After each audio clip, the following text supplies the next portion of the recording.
Donald Trump and the MAGA movement are reeling from a series of bombshells regarding Trump's longtime friendship with Jeffrey Epstein. But on the bright side, we're also learning that Trump is an aspiring cartoonist. In fact, this is fun. Trump drew a rejected Ziggy cartoon that said, Jeffrey Epstein is a terrific guy. Not his drawing, his words. For more on this, it's time for a closer look.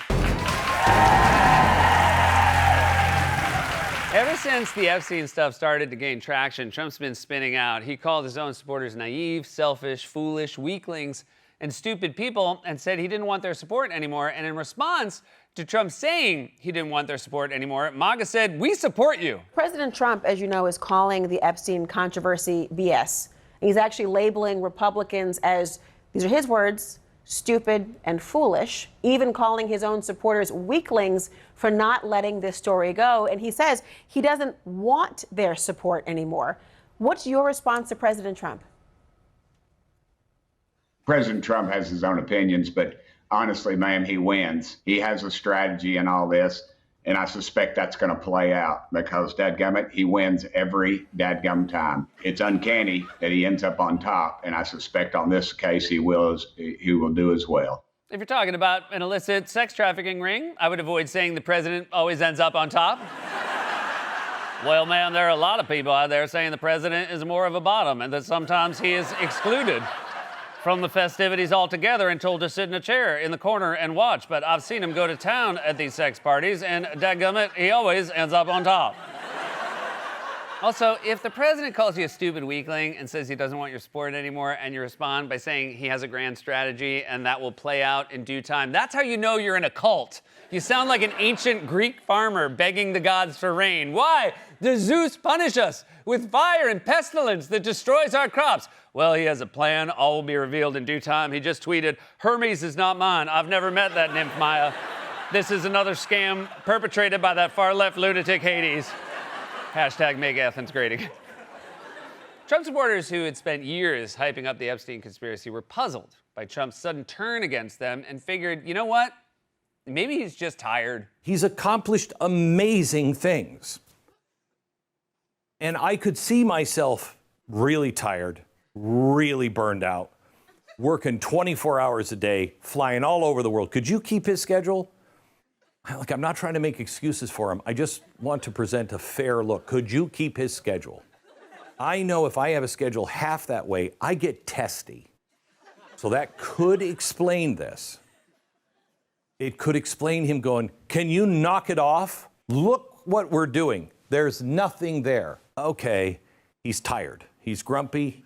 Just to boil that down in case you weren't following, Trump is ignoring the Epstein case because he's sleepy.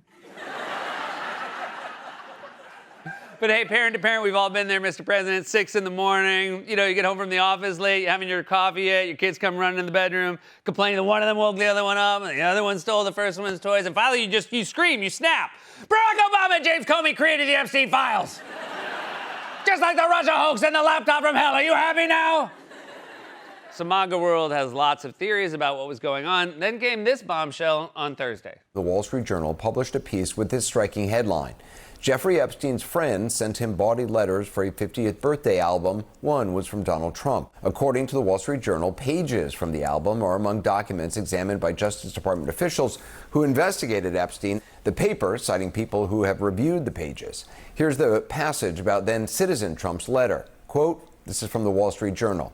The letter bearing Trump's name, which was reviewed by the Journal, is bawdy, like others in the album. The letter concludes, happy birthday, and may every day be another wonderful secret. Man, how fast did Epstein regret telling Trump anything? All right, Donald, I'll see you around. Okay, Jeffrey, and good luck with that big secret you're keeping. Pretty wild stuff. Hey, man, shut the up. At least now we know why he was so grumpy. Donald Trump hates being called bawdy. Bawdy sits one in my body. If anything, I'm a little bit ribbled. But only a little. I know he's ripped at the Wall Street Journal right now, but they did him such a favor saying it was bawdy, like he's some fancy count with a powdered wig and a dirty mind. Jeffrey, do pray tell, have you received my birthday letter with its lascivious poem? I don't have a lot of empathy for Trump, but it must have been such a stressful week telling everyone you have no secrets about Jeffrey Epstein. While in the back of your head, you keep wondering, did I end that birthday letter? May every day be another wonderful secret. I think I did. On top of sounding super incriminating, may every day be another wonderful secret also sounds like the tagline for a cologne for cheating husbands. Have you been out all night, but you don't want your wife to know? Try Drakkar Noir's newest scent. It's called Cover Up, a formula so strong it'll hide the flop sweat when she asks, where have you been all night? Cover Up. May every day be another wonderful secret. And yeah, that was not somehow the worst part of the Wall Street Journal story. It gets so much worse. The article in the Wall Street Journal describes the letter this way, and I'm quoting now. It contains several lines of typewritten text framed by the outline of a naked woman, which appears to be hand-drawn with a heavy marker.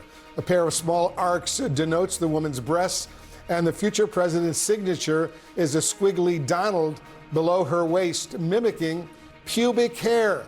And in case anyone was wondering, no, I did not want to hear Wolf Blitzer say the words pubic hair. And why, Wolf? Why did you raise your voice when you said the words pubic hair? Do you think it was extra important we hear that? But you sound like my gym teacher subbing in for health class. All right, everybody listen up. For the exam, you're going to have to remember the 3 main regions of the female anatomy. All right, the ovaries, the uterus, and the, what's it called? The pubic hair? Now, I will say, using your signature to be pubic hair in a drawing, top-level body. I bet that was all the talk in the smoking room at the aristocrat ball. Have you heard what Count Donald has been doing? He's been using his signature to denote pubic hair. If there's a man bodier of wit, I've yet to meet him. Seriously, how are we supposed to take his signature seriously ever again?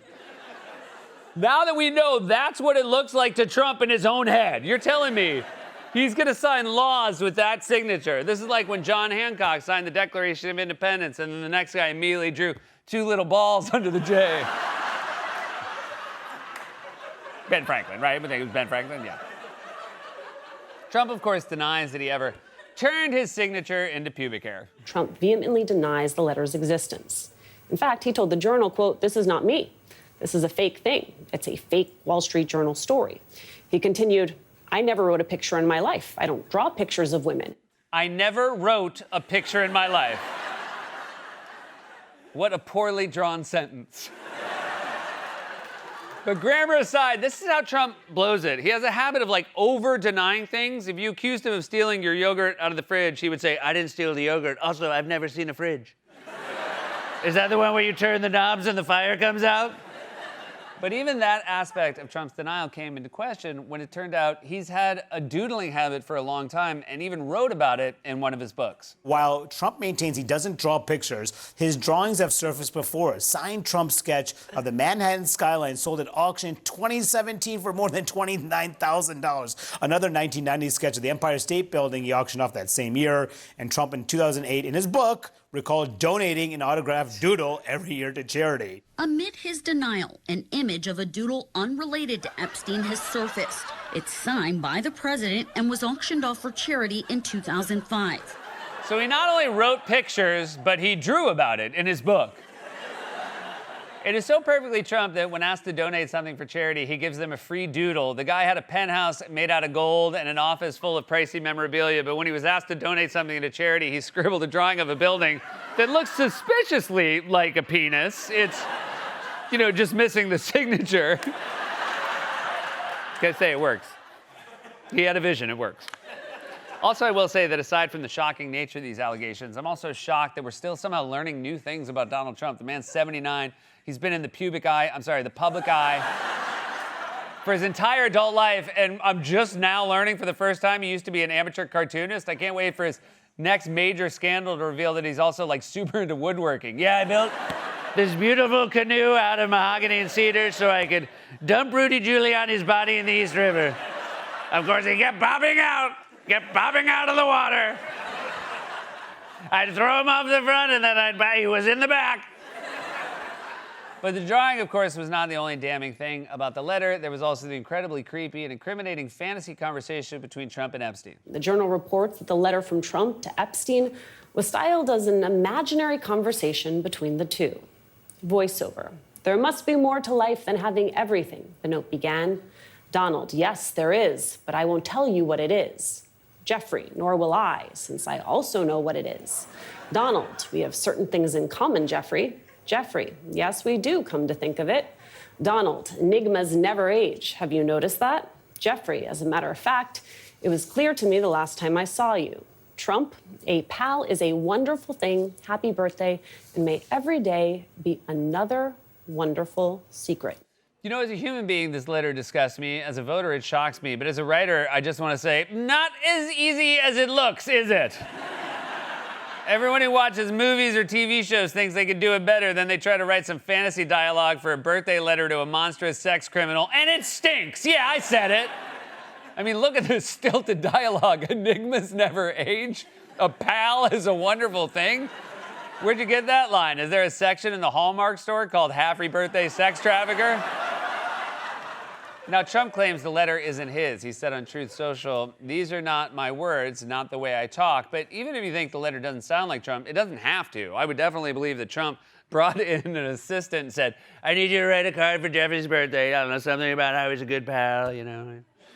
Throw in something about how we both dig young chicks, and then everything we've ever done should be a secret.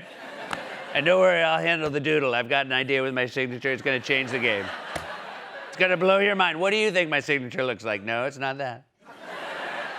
So how is MAGA reconciling the cognitive dissonance between their loyalty to Trump and the allegation that Trump may have been linked to the world's most notorious sex trafficking ring? They're just claiming it's all made up. The reason I'm worried about these files now is the fact that the Biden administration, who in my opinion has a history of corruption, has tampered with these files, and we're never going to get to the bottom of it. I think stuff could have been placed in those files. Do I have proof? Well, no, I don't. Do I have proof that Biden tampered with the files? No, I don't. Do I have proof that Trump was close personal friends with Jeffrey Epstein for many years and has been desperately trying to cover up his ties to the world's most notorious sex trafficker? Yes, I do. Am I going to choose to ignore the latter and believe the former so as not to shatter my entire worldview and cause an identity crisis? Yes, I will, because just like some pubic hair above a nutsack, Trump's always going to end up on top, dadgummit! Now we know why Trump's been spinning out over the Epstein stuff. This is just the beginning of the cover-up. Who knows what else is hiding behind all that? Pubic hair. This has been a closer look.